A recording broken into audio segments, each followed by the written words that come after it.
सोलापुरातील Nagnath society यल्लालिंग मठ भागात असणाऱ्या दिनेश सिद्राल यांच्या यंत्रमाग कारखान्याला आग लागली आहे। चादर आणि टॉवेल निर्मिती करणाऱ्या कारखान्याला भीषण आग लागल्याची प्राथमिक माहिती मिळाली आहे। या कारखान्यातील सर्व यंत्रे, मशिनरी आणि कच्चा माल आगीच्या बक्षस्थानी गेल्याची माहिती मिळत आहे। सुदैवाने कारखान्यातील कामगार वेळीच बाहेर पडल्याने त्यांना कोणतीही इजा झाली नाही। या आगीत जीवितहानी झालेली नाही। आग विझवण्यासाठी अग्निशमन दलाच्या 5 ते 6 गाड्या घटनास्थळी दाखल झाल्या आहेत। आग आटोक्यात आणण्याचे सर्वतोपरी प्रयत्न सुरू आहेत।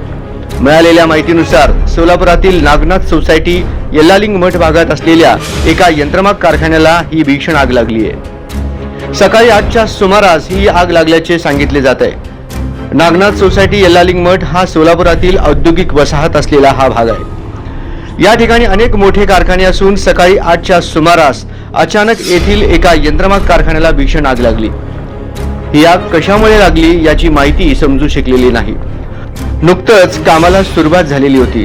दूर आल्याचे पाहून कामगार कारखान्यातून लगेचच बाहेर पडले होते, त्यामुळे सुदैवाने मोठी जीवितहानी टळली। मात्र आगीमुळे कारखान्यातील कच्चा माल आणि यंत्रे आगीत जळाली आहेत, त्यामुळे कारखान्याचे मोठे आर्थिक नुकसान झाल्याची भीती व्यक्त केली जात आहे। यंत्रमाग धारक कारखानदारांकडे जे वारंवार मागील 1-2 वर्षापासून वारंवार जे आगीचं प्रमाण होतोय आणि ह्याच्यामुळे कारखान्याच्या मोठ्या प्रमाणात नुकसान होत असल्यामुळे विशेष म्हणजे दर म्हणजे मंगळवारी रात्री असेल किंवा बुधवार असेल, सुट्टीच्या दिवशी असेल, जो लोड कमी जास्त होतो आणि त्या लोडचं व्यवस्थित कंट्रोल MSEB कडून होत नसल्यामुळे लोड जेव्हा येऊन मीटरमध्ये बस्ट होतो किंवा मीटरमध्ये बस्ट झाल्यामुळे शॉक सर्किट होऊन मोठ्या प्रमाणात आगीच्या नुकसानीचं प्रमाण झाल्यामुळे कारखानदारांचे उद्योग करण्यासाठी जो धैर्य असतो तो धैर्य कुठेतरी खचत चाललेला आहे असं दिसतोय एकंदरीत। आणि युवा उद्योजकांच्या बाबतीत असे कृत्य जर घडल्यास त्यांचा जो मनोबल असतो तो खचल्यामुळे पुढील भविष्यासाठी त्यांना हे चांगले संकेत नसल्याचे असे मी सांगत आहे।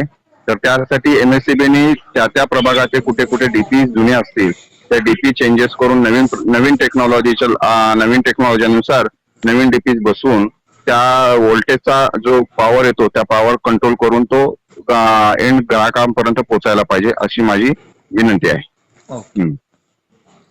50-56